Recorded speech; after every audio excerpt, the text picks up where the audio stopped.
এবার বিয়েটা সহজ করে ফেলেন। করার পর স্বামী স্ত্রী তাদের মধ্যে যে সম্পর্কটা, এই সম্পর্কটা শুরু হবে 2 রাকাত সালাত থেকে। প্রথম রাতে 2 রাকাত সালাত পড়ে নেবেন, ওযু অবস্থায় সালাত পড়ে ডিসকাস করবেন জীবনের উদ্দেশ্যগুলো সম্পর্কে। ফ্যান্টাসির কারণে এমন কিছু করে যায় না প্রথমে, যাতে করে সে আবার আতঙ্কিত হয়ে পড়ে। সময় দেন, তাকে টাইম দেন, তার সাথে নরম হন, কোমল হন। বিকজ একটা মেয়ে, যারা সতীসাধী মেয়ে, তারা পুরুষকে গ্রহণ করার আগে খুব ভালো করে তাদের মনের মতো একজন মানুষ তারা কল্পনা করে, প্রত্যাশা করে, এবং আতর্কিত বিষয়গুলো তারা খুব একটা পছন্দ করে না। ঠিক আছে? আর পুরুষের সাইকোলজি কিন্তু ডিফারেন্ট। পুরুষ কিন্তু ওভার এগ্রেসিভ হয়ে যায় অনেক সময়। সো তাকে টাইম দেন, তাকে সময় দেন, আপনাকে বোঝার সময় দেন, কথাবার্তা বলেন, কন্টিনিউ করেন। দেন আপনি অবশ্যই 2 রাকাত সালাত পড়বেন। সালাত পড়ে আল্লাহর কাছে দোয়া করবেন দুজনে। দোয়া করার পর আল্লাহুম্মা ইন্নী জান্নিবনা শাইতান ওয়া জান্নিবাশ শাইতান মা রাযাকতানা, এই দোয়াটা পড়তে ভুলবেন না। এই দোয়া পড়ার পরে আপনি আপনার ভালোবাসার ইজহার করেন। ইনশাআল্লাহ তাআলা আল্লাহ পাক যদি আপনাদেরকে সেই মিলনের ফলে সন্তান দেন, ওই সন্তানকে শয়তান কোনো ক্ষতি করতে পারবেন ইনশাআল্লাহ। আমি বোঝাতে চাচ্ছি, প্যারেন্টিংসের সাথে প্রত্যেকটা বিষয় লিঙ্কড আপ আছে। বিয়ে একটা মেজর টপিক প্যারেন্টিংসের ক্ষেত্রে। আপনার এনভায়রনমেন্ট, আপনার স্বামী স্ত্রী আন্ডারস্ট্যান্ডিং, এই যে মিলনের সময় দোয়া পড়া, এবং এরপর দেখা গেল যে একসময় আপনার স্ত্রী কনসিভ করলো বা সে গর্ভবতী হয়েছে। এখন আপনার রেসপন্সিবিলিটি বেড়েছে। যতদিন সে সন্তানটাকে ধারণ করে রাখবে, এই সময়টুকুর মধ্যে তাকে কোনো প্রকার হারাম কাজে লিপ্ত করতে দেওয়া যাবে না। দেখা যায় সন্তান যারা জন্ম দিচ্ছেন, মায়েরা, এই 9 মাস তারা হিন্দি মুভিজ দেখেন, সিরিয়ালস দেখেন, তারপরে অহেতুক গীবত করেন, গল্পগুজব করেন, অহেতুক সময় নষ্ট করেন, হয়তো স্মার্টফোনের যুগ, সারাদিন ফেসবুকিং, ইউটিউবিং, টিকটক, ইনস্টাগ্রাম নিয়ে পড়ে থাকেন। এই প্রতিটা কাজ গর্ভের সন্তানের উপর প্রভাব ফেলে। প্রত্যেকটা কাজ গর্ভের সন্তানের উপর প্রভাব ফেলে। ইভেন মায়ের যদি মন খারাপ থাকে, বাচ্চা ভিতরে কষ্ট পায়। মা যদি প্রফুল্ল থাকে, হাসি খুশি থাকে, বাচ্চা কিন্তু ভিতরে ভালো থাকে। মেডিকেল সায়েন্স পড়েন, আমরা প্যারেন্টিংস নামে একটা বই সাজেস্ট করছি, ওই বইটা পড়ে দেখেন, ডিটেলস সব লেখা আছে। তো মায়ের এখানে সময় কাটানোটা খুব ইম্পর্টেন্ট। কিভাবে আমরা সময় কাটাচ্ছি? গর্ভবতী অবস্থায় এই 9 মাস মায়েদের উচিত বেশি কোরআন তেলাওয়াত করা, আল্লাহর জিকির আজগার করা, নামাজ না ছাড়া, হ্যাঁ, ভালো কিছু দেখা, ভালো কিছু শোনা, যত রকম হারাম এবং কবিরা গুনাহ আছে এগুলো থেকে দূরে থাকার চেষ্টা করা। এরপর ইনশাআল্লাহ সন্তান ভালো হবে। আল্লাহ পাক দোয়া করি সন্তান যেন সুস্থ স্বাবলম্বী হয়। পাশাপাশি মেডিকেল চেকআপসগুলো নিয়মিত করাবেন, কারণ এটা খুব ইম্পর্টেন্ট ফ্যাক্ট। অনেক সময় দেখা যায় যে আমরা পর্দার যেহেতু একটা বিধান আছে, তো পর্দার বিধান পালন করতে গিয়ে আমরা দেখা যায় আলট্রা করাবো না, আমরা এই ডাক্তারের কাছে নিব না, হ্যাঁ, আমরা নর্মাল করাবো, বাসায় করাবো, হসপিটালে নিব না, কিছু ওভার এগ্রেসিভ থিঙ্কিংস চলে আসে। পর্দা করব, তাহলে মহিলা ডাক্তার দেখাতে হবে, আলট্রা খুঁজে বের করতে হবে, কে আলট্রা মহিলা ডক্টর আছে, আলট্রা করতে পারে, খুঁজে বের করতে হবে, ক্লিনিক সেভাবে পরিবেশ তৈরি করতে হবে। এই জন্য আমি বলি, আমার একটা স্বপ্ন আছে যে ঢাকা শহরে একটা ভালো ক্লিনিক আর হসপিটাল করা, যেখানে সবকিছু ইসলামিকভাবে চলবে ইনশাআল্লাহ। এটা দরকার আছে। আপনারা যদি আমরা ফেস করেছি তাহলে বুঝতে পারি, দরকার আছে। একটা হসপিটালে যান, দেখবেন পরিবেশ, এনভায়রনমেন্ট ইসলামিক না। আপনার স্ত্রী অ্যানেস্থেসিয়া করছে, একজন পুরুষ ডক্টর সিজার করবে, অ্যানেস্থেসিয়া প্রয়োজন আছে, একটা পুরুষ ডক্টর এসে অ্যানেস্থেসিয়া পুশ করছে, তখন তো পর্দা যাচ্ছে, পর্দা চলে গেল। যদিও বা অনেকে ফতোয়া দিতে পারেন যে এই সব জায়গায় বা এই ধরনের ক্ষেত্রে হয়তো এটা জায়েজ হতেও পারে, অনেকে ফতোয়া টানতে পারেন, কিন্তু এখানে কিন্তু এই সুযোগটা দেওয়ার ফলে কি হয়েছে যে অনেক সময় রোগীরা হ্যারাসমেন্টের শিকারও হয়েছেন, সেক্সুয়াল হ্যারাসমেন্টের শিকারও কিন্তু হয়েছে। এটাও কিন্তু বাস্তব। তো এই জন্য ইসলামিক এনভায়রনমেন্টের দরকার আছে। খুঁজে বের করতে হবে ইসলামিক ডক্টর কে আছেন, যিনি শরীয়ত বুঝেন, মহিলা ডক্টর কারা আছেন, অ্যানেস্থেসিয়া মহিলা কারা আছে, বা আলট্রা করতে পারে মহিলা কারা আছে, খুঁজে বের করে মেডিকেল চেকআপ নিয়মিত করতে হবে। আর নর্মাল ডেলিভারি ইসলামের বিধান ঠিকই, ইসলাম এভাবেই চলেছে, সিজার এসেছে অনেক পরে, এবং এই ব্যাপারে শেষ জামানার হাদিসও আছে, আমি একটা লেকচারে বলেছিলাম। তবে কিছু কিছু ক্ষেত্রে সিজারের প্রয়োজন হতে পারে, ডক্টররা ভালো বুঝতে পারবেন। তবে এখানে দেখা যায় সাইকোলজিক্যালি অনেক সময় ডক্টররা কি করেন, রোগীদের সাথে একটু সাইকোলজিক্যাল চর্চা শুরু করেন আর কি, ভয় দেখানোর একটা প্রবণতা দেখা যায়। পরে আমরা বলি আচ্ছা ঠিক আছে করে ফেলেন। তো এখানে একটা বিজনেস জড়িত আছে, আপনারা খুব ভালো করেই জানেন, এখানে একটা বিজনেস জড়িত আছে। আর যখন একটা মায়ের একটা সিজার হয়ে যায়, পরবর্তী বাচ্চাগুলো কিন্তু নর্মাল হওয়া খুব ডিফিকাল্ট, এবং তার সারা জীবন একটা হ্যাসেল তাকে পোহাতে হয়। যাদের হয়েছে তারা জানে। তো আর নর্মাল হলে আপনি যে আমাদের আগে দাদি নানি দেখবেন 11টা বাচ্চা, আমার নানির 11টা বাচ্চা, 12টা বাচ্চা আমার নানির, আর এক নানির আমার 11টা বাচ্চা, সব নর্মাল, কোনো সমস্যা হয়নি। তারা কিন্তু ফ্রেশ খাবার খেতেন, ভালো এনভায়রনমেন্টে থাকতেন, কায়িক পরিশ্রম করতেন, তারা ফিজিক্যালি স্ট্রং ছিলেন। এখনকার মেয়েরা এমন নয়। ফিজিক্যাল স্ট্রাকচার দুর্বল, কায়িক পরিশ্রম কম, ফুড হ্যাবিট ভালো না, ঠিক আছে, ফুড হ্যাবিটটা টোটালি অনইসলামিক, ঘুমের ঠিক নাই, খাবার ঠিক নাই, হ্যাঁ, এক্সারসাইজ নাই, অনেক কিছুই নাই, দেখবেন তারা ফিজিক্যালি উইক, মেন্টালি উইক, তখন ডাইরেক্ট সিজারের প্রয়োজন হয়, নর্মাল ডেলিভারি করতে পারে না। এই জায়গায় ডিফার করবে আমাদের ক্ষেত্রে। আমরা চেষ্টা করব যে আমাদের মানে পরিবারকে ভালো খাবার খাওয়াতে, ভালো রুটিনে চলতে এবং ভালো মেডিকেল চেক আপ করাতে, যাতে করে নর্মালি হয়। দেখবেন বাইরের বিশ্বের কান্ট্রিগুলোর মধ্যে কিন্তু খুবই কম সিজার হয়, খুব কম। কানাডা দেখেন, আমেরিকা দেখেন, ব্রিটেনে দেখেন, জার্মানিতে দেখেন, ফ্রান্সে দেখেন, খুবই কম সিজার হয়। যদি জটিলতা খুব বেশি দেখা যায় তখন তারা সিজার করতে চায়, এর আগে কিন্তু করতে চায় না। তাদের প্রযুক্তি অনেক ভালো, অনেক প্রযুক্তি আছে। আমরা কেন এই জায়গায় মানে এভাবে একটা জুলুমের শিকার হচ্ছে, এটা আমাদের ভাবা উচিত। এবং আমার মনে হয় যে ইসলামিক এনভায়রনমেন্টের এই যে আপনার মেডিকেল সেক্টরগুলো গড়ে তোলা উচিত। এখানে যাদের সামর্থ্য আছে তাদের এইসব প্রজেক্টে হাত দিয়ে যেতে পারে। আল্লাহ পাক আমাদেরকে তৌফিক দেন ঘোরা। তো এরপরে যখন সন্তান হয়ে যাবে, প্রথম কি কাজ? প্রথম কাজই দেখবে সন্তান হওয়ার পরেই তাকে নিয়ে হই হুল্লোড় শুরু হয়। হ্যাঁ, টানা হেঁচড়া, এটা ওইটা, কি বলবো, অপারেশন থিয়েটারে হয়তো কথাবার্তাগুলো হয়, এই কথাগুলো সন্তানের কানে প্রবেশ করে। অথচ সুন্নাহ হচ্ছে সন্তান হয়ে গেলে তাকে নিয়ে আল্লাহর কাছে দোয়া করা, দোয়া করার পর তার কানে আল্লাহু আকবার, আল্লাহু আকবার, আশহাদু আল্লা ইলাহা ইল্লাল্লাহ, আমরা আযান দিই আশহাদু আন্না মুহাম্মাদুর রাসূলুল্লাহ, এটা কানের মধ্যে শোনানো, এটা একটা সুন্নাহ, গুরুত্বপূর্ণ সুন্নাহ। তারপর তাকে তাহনিক করা উচিত। তাহনিক তো আমরা উঠেই গেছে সমাজ থেকে, তাহনিক আবার কি জিনিস? ডক্টররা তাহনিক শুনলে আটকে উঠবে। তাহনিক হচ্ছে যে কোনো আলেম, কোনো বুজুর্গ, যিনি পরহেজগার, আল্লাহওয়ালা, মারেফতওয়ালা মানুষ, তিনি খেজুর বা কোনো মিষ্টি জাতীয় মধু, খেজুর, এই টাইপের কিছু একটু চিবিয়ে বাচ্চার জিহ্বার মধ্যে একটু খালি লাগিয়ে দিবে, এটা তাহনিক সুন্নাহ। তো এখন মুখে তো জর্দা আর পান আর সিগারেট, তো এই মুখ দিয়ে তো তাহনিক হবে না, হবে? তো আল্লাহওয়ালা সত্যিকারের মানুষ খুঁজে বের করতে হবে। যাই হোক, যদি আপনি না পারেন, খুঁজে না পান, আপনি আপনার সন্তানের তাহনিক করেন, যথেষ্ট। আপনি দোয়া করেন, 2 রাকাত নামাজ পড়ে আল্লাহ শুকরিয়া আদায় করেন। আমি নিজের জীবনের ঘটনা থেকে বলছি আর কি। আমার ইন টোটাল 4 সন্তান। 1 সন্তান আল্লাহ নিয়ে নিয়েছেন, 1 সন্তান আল্লাহর কাছে আছেন, জন্মের পরেই আল্লাহ পাক তাকে নিয়েছেন, আলহামদুলিল্লাহ। ইনশাআল্লাহ তার সাথে আমাদের জান্নাতে দেখা হবে ইনশাআল্লাহ। আর এখন আমার 1 মেয়ে এবং 2 ছেলে। তো প্রত্যেক ছেলে এবং মেয়ের সময় ওয়াইফকে ঢোকানো হয়েছে আমি জায়নামাজেই, যতক্ষণ পর্যন্ত বাচ্চা আমার হাতে আসে না আমি জায়নামাজেই ছিলাম। এবং আমি দেখেছি যে আল্লাহ যে আছেন, আল্লাহ যে মানুষের এত কাছে, আল্লাহ যে দোয়া কবুল করেন, শোনেন, মানে আমি হৃদয় থেকে উপলব্ধি করছি। এই কথাগুলো তো বোঝানো যাবে না, এগুলো তো আমি কোনো দলিল বা প্রমাণ দিয়ে আপনাকে বোঝাতে পারবো না। এটা আপনি ফেস করলে না, ফিল করলে বুঝতে পারবেন। সেজদায় দোয়া করতে করতে চোখের পানি ফেলার সাথে সাথে দেখা যায় যে নার্স এসে বলেছে আমাকে যে আর কাঁদতে হবে না, এই যে মেয়ের কান্না শোনেন। এমন হয়েছে আমার সাথে। কারণ মানে স্ত্রীর যে প্রসব বেদনা, এটা দেখে কিন্তু স্বামী আসলে ঠিক থাকতে পারে না, তাতে প্রচন্ড কষ্ট হয়। এবং এই কষ্টটা এই কারণেই হয়তো নবী সাল্লাল্লাহু আলাইহি ওয়াসাল্লাম বলেছেন, তোমার সবচেয়ে সেরা অধিকার পাওয়ার, মানে ভালো ব্যবহার পাওয়ার অধিকার রাখে তোমার মা, এরপর তোমার মা, তারপরেও তোমার মা, এরপর তোমার বাবা। তো মায়ের এই যন্ত্রণা শুধু মায়েরাই বুঝতে পারবে।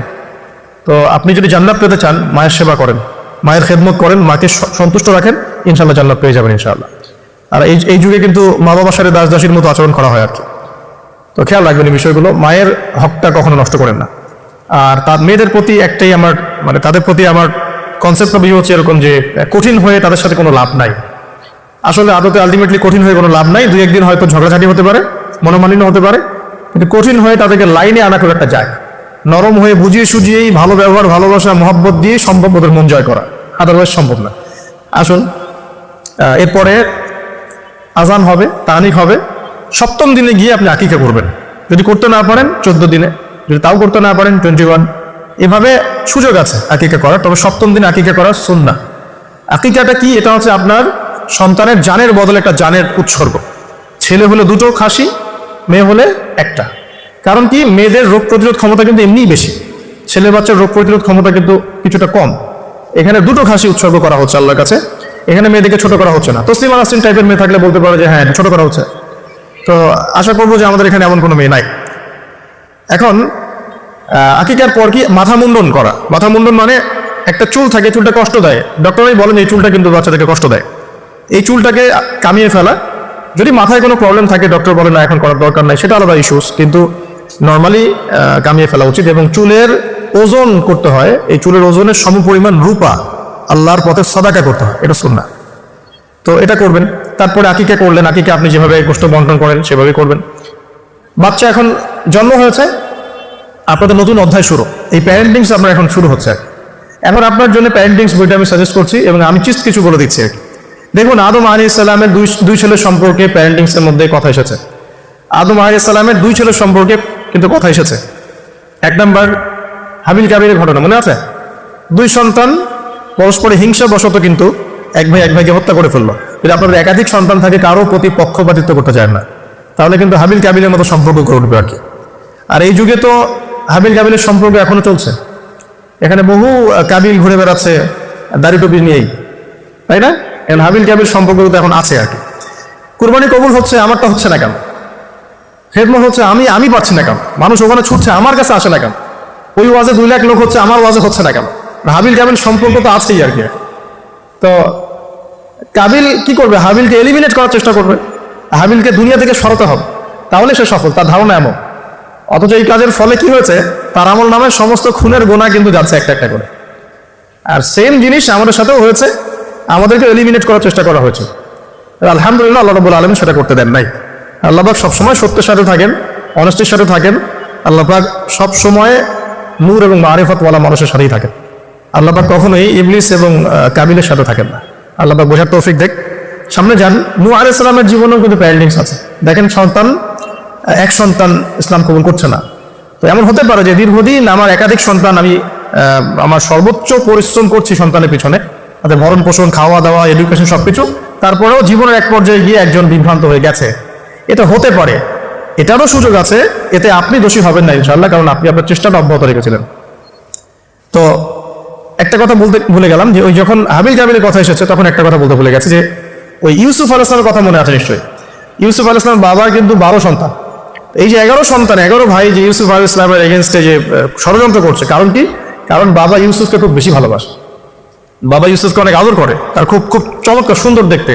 এমন হয় না যে একটা বাচ্চা খুব সুন্দর, বা আপনার বড় মেয়ে আপনি বেশি আদর করেন, একটু বেশি আদর করেন, হ্যাঁ? তো এই জায়গাটা কিন্তু সতর্ক থাকতে হবে, যে সন্তান একাধিক হয়ে গেলে আবার হিংসাত্মক মনোভাব গড়ে না ওঠে। এই জন্য ছোটবেলা থেকে শিক্ষা দিতে হবে যে সে তোমার বড় আপু, সে তোমার ভাই, হ্যাঁ? সবাইকে আপনি একটা ইনসাফ প্রতিষ্ঠা করতে হবে। কোরআনে অনেক দলিল আছে। আপনি ইব্রাহিম আলাইহিস সালামের ঘটনা দেখেন, যে তার সন্তানকে মানুষ করেছে তার মা হাজরা আলাইহিস সালাম। ইব্রাহিম আলাইহিস সালাম কিন্তু সেখানে রেখে চলে আসছেন, মানুষ করেছে কিন্তু তার মা। তো যে হাজরা আলাইহিস সালাম বলছেন যে ইয়া ইব্রাহিম, হে ইব্রাহিম, আপনি আমাদেরকে কেন এখানে রেখে যাচ্ছেন? তখন ইব্রাহিম আলাইহিস সালাম বলছেন যে আল্লাহর আদেশে। তখন হাজরা আলাইহিস সালাম বলছেন যে যদি আল্লাহর আদেশে আপনি আমাদেরকে এখানে রেখে যান, জনমানুষ শূন্য বিরান একটা জায়গায়, তাহলে ইনশাআল্লাহ আল্লাহ আমাদেরকে ধ্বংস করবেন না। এই যে তাওয়াক্কুল আল্লাহর প্রতি, একদম তাওয়াক্কুল কারিনী মায়ের গর্ভ থেকে জন্ম নিয়েছে ইসমাইল আলাইহিস সালাম। ওই সন্তানকে যখন ইব্রাহিম আলাইহিস সালাম আরো কয়েক বছর পরে এসে বলছেন, ইন্নী আরা ফিল মানামি আন্নী আযবাহুক, আমি স্বপ্নে দেখেছি তোমাকে জবাই করছি, ফানজুর মাযা তারা, তোমার রায় কি আমাকে বলো। ওই সবরকারিনী মায়ের গর্ভ থেকে জন্ম নেয়া, তাওয়াক্কুলকারিনী মায়ের গর্ভ থেকে জন্ম নেওয়া সন্তান এবার বলছে, ইয়া আবাতি, হে আমার বাবা, ইফআল মা তুমার, আপনি তাই করুন যা আপনাকে আদেশ করা হয়েছে। সাতাজিদুনি ইনশাআল্লাহু মিনাস সাবিরিন, আমাকে ইনশাআল্লাহ আপনি সবরকারী পাবেন। তো এখানে মায়ের রোলটা দেখেন, মা যেমন হবে সন্তান তেমন হতেই পারে, মা যেমন হয় সন্তান কিন্তু তেমনই হয়, স্বাভাবিক এটা। মা যদি সন্তানকে হৃদ্যতা ভালোবাসা দিয়ে বড় করে, সন্তান দেখবেন বড় হয়ে সবাইকে ভালোবাসে। মা যদি সন্তানকে কনফিডেন্স দেয় যে বাবা তুমি পারবে, জীবন অনেক কিছু করতে পারবে, তোমার মধ্যে এই প্রতিভা আছে, ইনশাল্লাহ তুমি পারবে, সন্তান বুস্ট আপ পিছন থেকে পারবে ইনশাল্লাহ। মা যদি সন্তানকে ত্যাগ করে, দুধ পান না করায়, ফ্যামিলিস্টদের মতো দুধ পান না করিয়ে যে আপনার বেবি সিটারদের কাছে মানুষ করায় আর কি, হ্যাঁ, ডে কেয়ার সেন্টারে মানুষ করায়, দেখবেন সন্তান ছোটবেলা থেকে একটা হতাশা, হীনমন্যতা, নিঃসঙ্গতায় ভোগে আর কি। এখন এলিট সোসাইটির মধ্যে সমস্যাটা আছে, নিঃসঙ্গতায় ভোগে তারা। কিন্তু মা যদি সন্তানকে দেখা যায় খুব শাসন করে, বেশি প্রহার করে, সন্তান কঠোর হয়ে যাবে, মনটাকে শক্ত হয়ে যাবে। তো পিতা মাতার সন্তানের প্রতি অ্যাটিটিউডটা একটা বড় ফ্যাক্ট, যে সন্তান বড় হয়ে কি হবে। হিটলারের জীবনী পড়ে দেখেন, সে বলছে আমার পিতা আমাকে খুবই মায়ের মারতো আর কি, খুবই পিটান পিটাইতো। তো বড় হয়েও শিখছে আর কি, যে পিটাইলেই কাজ হয়, যদি কিছু করতে হবে তো পিটাইলেই কাজ করতে হবে। এরপরে সে যে পিটানো শুরু করছে সবাইকে, মনে হয় কিছু কিছু ক্ষেত্রে অবশ্য কাজ হয়েছেও, হ্যাঁ, আমরা মনে করি কিছু ক্ষেত্রে কাজ অবশ্য হয়েছে। তো আসলে সবসময় ওয়াজ নসিহত করে কাজ হয় না, মাঝে মাঝে মায়ের দরকার আছে। তো ওই মায়ের পাওয়ার যখন আমাদের কাছে আসবে, আমরা মারবো ইনশাআল্লাহ। এখন সবর করতেছি আর কি, এখন শুনতেছি আর কি। আচ্ছা, এবার আসেন সামনে। এই যে সন্তান জন্ম নিল ইসমাইল আলাইহিস সালাম হাজরা আলাইহিস সালামের গর্ভ থেকে, মা যেমন হলো সন্তান তেমন হলো কিন্তু। আর এই যে মায়ের আত্মত্যাগ দেখেন, সাফা মারওয়া সাই করা যে ঘটনা, জামজাম কূপের যে ঘটনা, এই ছেলে কুরবানির যে ঘটনা, এই ঘটনাগুলো আল্লাহর কাছে এত বেশি পছন্দ হয়েছে, দেখেন কিয়ামত পর্যন্ত হজ উমরায় আপনি এগুলো কিন্তু করছেন, হজে করছেন। অথচ এটা কিন্তু ইব্রাহিম আলাইহিস সালামের যুগের ঘটনা, আমরা কিয়ামত পর্যন্ত এই ঘটনাগুলো ফলো করছি আর কি। আর এমন কোনো ধর্ম নাই যে ধর্মে ইব্রাহিম আলাইহিস সালামকে গালি দেওয়া হচ্ছে। জিউসরা ইব্রাহিম আলাইহিস সালামকে সম্মান করে, জানেন? খ্রিস্টান যারা তারা ইব্রাহিম আলাইহিস সালামকে সম্মান করে, তারা কিন্তু এই পরিবারটাকে সবাই সম্মান করছে। তো এখানে একটা প্যারেন্টিং আপনার নসিহত আছে। পাশাপাশি আপনি সামনে যাবেন, লুকমান আলাইহিস সালামের ঘটনা পাবে। সন্তানকে কাছে বসিয়ে তিনি বলছেন, হে আমার সন্তান, আল্লাহর সাথে কাউকে শরীক করো না, লা তুশরিক বিল্লাহি ইন্নাশ শিরকা লাযুলমুন আযীম, ওয়া ওয়াসাইনা আল ইনসানা বিওয়ালিদাইহি হুসনা। মানুষের সাথে ভালো আচরণ করো, তোমার পিতামাতার সাথে ভালো আচরণ করো। তোমার পিতামাতা যদি তোমাকে শিরক করতে বলে তখন তাদের ফালা তুতিউহুমা, তাদের আনুগত্য করো না। আল্লাহ তিনি আরো শিখাচ্ছেন যে ছোট্ট কোনো বিষয় তুমি আল্লাহ থেকে লুকাতে পারবে না, আল্লাহ সব সামনে নিয়ে আসবেন। ইয়া বুনাইয়া আকিমিস সালাহ, সালাত কায়েম করো, ওয়া আমর বিল মারুফ, সৎ কাজের আদেশ করো, ওয়ানহা আনিল মুনকার, অসৎ কাজে নিষেধ করো, ওয়াসবির আলা মা আসাবাক, তোমার উপরে যে বাধা বিপত্তিগুলো আসবে সেগুলোতে সবর করো। উচ্চ স্বরে চিৎকার চেঁচামেচি করো না, কারণ গাধার স্বর উচ্চ স্বর হয়, চেঁচামেচি করে। এরকম প্রায় এখানে 10টা থেকে 15টা নসিহত আপনি পাবেন। চিস্ট করে বলে দিলাম যে লুকমান আলাইহিস সালাম তার সন্তানকে যা শিক্ষা দিয়েছেন এটা প্যারেন্টিংসের জন্য যথেষ্ট। আর আপনি সন্তানকে শিক্ষা দিবেন শিরকের শিক্ষা, আপনি আল্লাহকে চিনতে শেখাবেন, রাসূলকে চিনতে শেখাবেন, কোরআনের সাথে সম্পর্ক করে দিবেন, হ্যাঁ, 5 ওয়াক্ত নামাজে অভ্যস্ত করবেন, পাবন্দি করবেন, ইসলামিক পরিবেশ বাসায় বজায় রাখবেন, তালিম হবে, ইসলামিক কালচার রাখবেন। যদি বাচ্চা বিনোদন পছন্দ করে ইসলামিক বিনোদন দিবেন, তাকে সময় দিবেন, তার সাথে কথা বলবেন, তার সাথে গল্প করবেন। তো এখন দেখেন কোরআনে এমন অনেক কিছুই আছে। লুকমান আলাইহিস সালামের কথাই বলেন, আপনি ইব্রাহিম আলাইহিস সালামের কথাই বলেন, আদম আলাইহিস সালাম, নূহ আলাইহিস সালাম থেকে শুরু করে প্রত্যেক নবী রসুলের জীবনেই দেখবেন আপনি প্যারেন্টিংসের একটা খোরাক পাবেন। ইভেন আমাদের নবী মুহাম্মদ সাল্লাল্লাহু আলাইহি ওয়াসাল্লামের ক্ষেত্রে দেখেন